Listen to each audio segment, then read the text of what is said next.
പ്രഗ്നൻസിയിൽ back pain വരുന്നത് നമ്മൾ ചെയ്യുന്നൊരു ചെറിയ മിസ്റ്റേക്ക് കൊണ്ടാണെന്ന് എത്ര പേർക്കറിയാം? Pregnancy pain നോർമലാണോ? എപ്പോഴാണ് ഇത് ഡേഞ്ചർ ആവുക?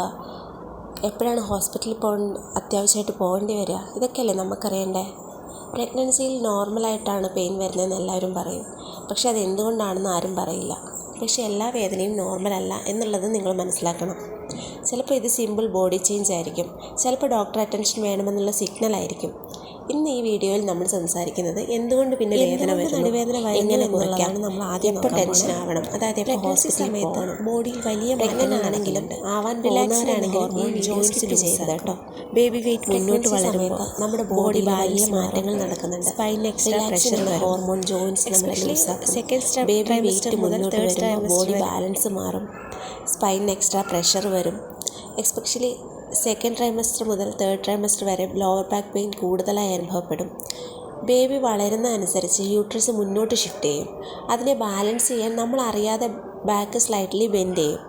അത് അറിയാതെ ചെയ്യുന്നതാണ്. ഈ പോസ്ചർ ചേഞ്ച് തന്നെയാണ് പെയിൻ്റെ പ്രധാന കാരണം.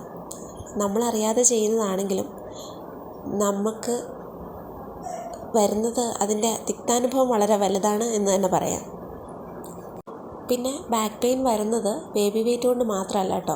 നമ്മൾ ചെയ്യുന്ന ചെറിയ ചെറിയ മിസ്റ്റേക്സാണ് വേദന കൂടാൻ കാരണം. അത് നമ്മൾ ഡെയിലി ലൈഫിൽ ചെയ്യുന്ന മിസ്റ്റേക്സുമാണ്. ലോങ് ടൈം നിൽക്കുക, സഡൻ ബെൻഡിങ്, ഫ്ലാറ്റ് സ്ലിപ്പർ ധരിക്കൽ, വെരി സോഫ്റ്റ് മാട്രസ് യൂസ് ചെയ്യൽ. സോഫ്റ്റ് മാട്രസ് സ്പൈൻ സപ്പോർട്ട് കൊടുക്കില്ല. കിടക്കുമ്പോൾ സുഖമൊക്കെ ആയിരിക്കും, പക്ഷേ നമുക്ക് സ്പൈനിന് സപ്പോർട്ട് കിട്ടത്തില്ല. അതുപോലെ ഫ്ലാറ്റായിട്ടുള്ള ചെരുപ്പുകൾ ഇട്ട് കഴിഞ്ഞിട്ടുണ്ടെങ്കിൽ നമുക്ക് സപ്പോർട്ട് കിട്ടത്തില്ല. അതുപോലെ ഹൈ ഹീൽസ് യൂസ് ചെയ്യാനും പാടില്ല. ഒരു മീഡിയത്തിൽ നിൽക്കുന്ന ചെരുപ്പുകൾ, അതായത് നമുക്ക് നമ്മുടെ കാലിന് സപ്പോർട്ട് ഉണ്ടാകുന്ന ടൈപ്പ് ചെരുപ്പുകൾ മാത്രമേ യൂസ് ചെയ്യാൻ പാടുള്ളൂ. അല്ലെങ്കിൽ ലോവർ ബാക്ക് പ്രഷർ നമുക്ക് കണ്ടമാനം കൂടും.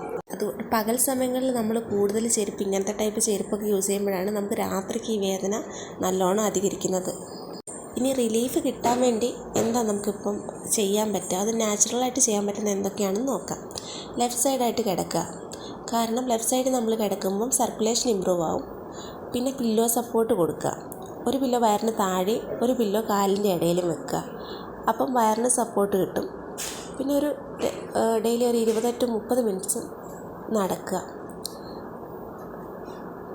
ഡോക്ടർ സജസ്റ്റ് ചെയ്ത സ്ട്രെച്ചിങ് മാത്രം ചെയ്യുക. പോസ്ചർ ശ്രദ്ധിക്കുക, അതായത് നേരെ ഇരിക്കുക, ചെയറിൻ്റെ സപ്പോർട്ടോടുകൂടെ.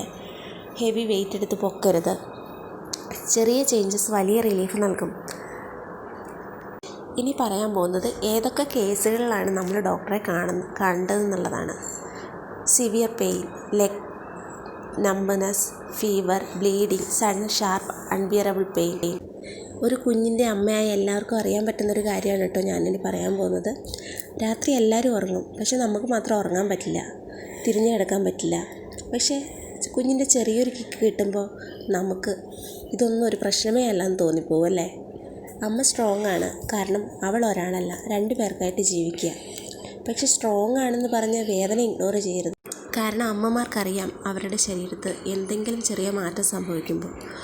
നിങ്ങൾക്ക് എന്തെങ്കിലും ഒരു ചെറിയ മിസ്റ്റേക്ക് പോലെ ഫീൽ ചെയ്യുകയാണെങ്കിൽ ഉടനെ തന്നെ ഡോക്ടറെ കാണിക്കുക. വെച്ചുകൊണ്ടിരിക്കരുത്. ആരുടെ അഭിപ്രായത്തിനും നിർദ്ദേശത്തിനും അല്ല വില കൊടുക്കേണ്ടത്. നമ്മുടെ ബോഡിക്കാണ്, നമ്മുടെ കുഞ്ഞിനാണ് എന്നുള്ളൊരു ബോധം സ്ത്രീകൾക്ക് ഉണ്ടാവേണ്ടത് അത്യാവശ്യമാണ്.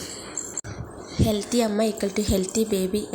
ബേബിയും ഹെൽത്തി ആയിരിക്കണം, എന്നാൽ മാത്രമേ നമുക്ക് നല്ലൊരു ലൈഫ് ഉണ്ടാവുള്ളൂ. ആൾക്കാരുടെ നിർദ്ദേശവും അഭിപ്രായമൊക്കെ മാനിച്ച് നമ്മൾ നമ്മുടെ ശരീരത്തോട് കമ്മിറ്റ്മെൻറ്റ് കാണിക്കാതിരിക്കരുത്. കാരണം നമുക്കേ അറിയുള്ളൂ നമ്മുടെ ബോഡിയിൽ എന്തെങ്കിലും ചേഞ്ചോ കാര്യങ്ങളോ സംഭവിച്ചു കഴിഞ്ഞാൽ. അതുകൊണ്ട് ആവശ്യത്തിന് ഫുഡും കാര്യങ്ങളൊക്കെ കഴിച്ച് ഡോക്ടറുടെ ചെറിയ നിർദ്ദേശം പോലും അവഗണിക്കാതെ മുന്നോട്ട് പോകുക.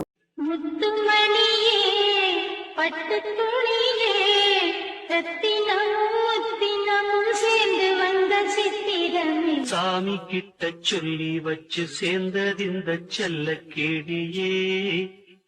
இந்த பூமியுள்ள காலம் மட்டும் வாழும் இந்த அன்பு கதையே.